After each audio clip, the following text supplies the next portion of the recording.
ஓசூர் அருகே குலதெய்வ கோவில் திருவிழாவில் டன் கணக்கில் பரிமாறப்பட்ட அசைவ விருந்தில் 50,000க்கும் மேற்பட்ட பக்தர்கள் உற்சாகமாக கலந்து கொண்டனர்.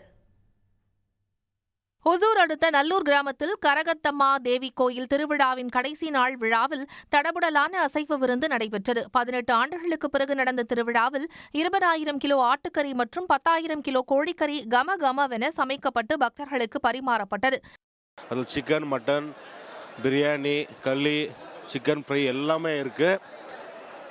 எல்லாரும் மக்கள் வந்துட்டு இங்கே சாமி ரொம்ப பவர்ஃபுல் சாமி எல்லாம் பார்த்துட்டு எல்லாம் சாப்பிட்டு போயிருக்காங்க சார். இது ரொம்ப நல்லா இருக்குது.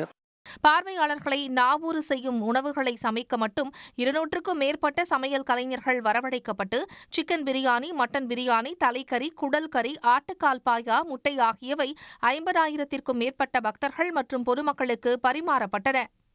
மட்டனு 5 டன்னு சிக்கனு எல்லாருக்கும் சரமறை எல்லா பொதுமக்களும் சாப்பிட்ற அளவுக்கு ஸ்டால் போட்டு நல்ல முறையாக குலதெய்வ வழிபாடு நல்ல முறையாக சிறப்பாக போயிருக்கு. அதேபோல் களி, சாதம், மல்லிகைப்பூ இட்லி, வெஜ் பிரியாணி, சைவ மீன் வறுவல், தயிர் சாதம், ஜாமுன் என கமகமவென சைவ உணவுகளும் பக்தர்களுக்கு சமைத்து பரிமாறப்பட்டன. இந்த விழா ரொம்ப பிரமிப்பாக சிறப்பாக இருக்குது.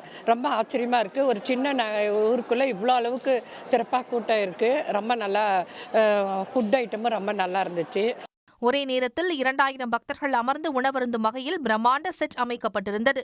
மேலும் உணவுகளை பரிமாற 800 பேர் பணியில் ஈடுபடுத்தப்பட்டிருந்தனர். இதனால் நல்லூர் கிராமமே உணவு திருவிழா போல் காட்சியளித்தது.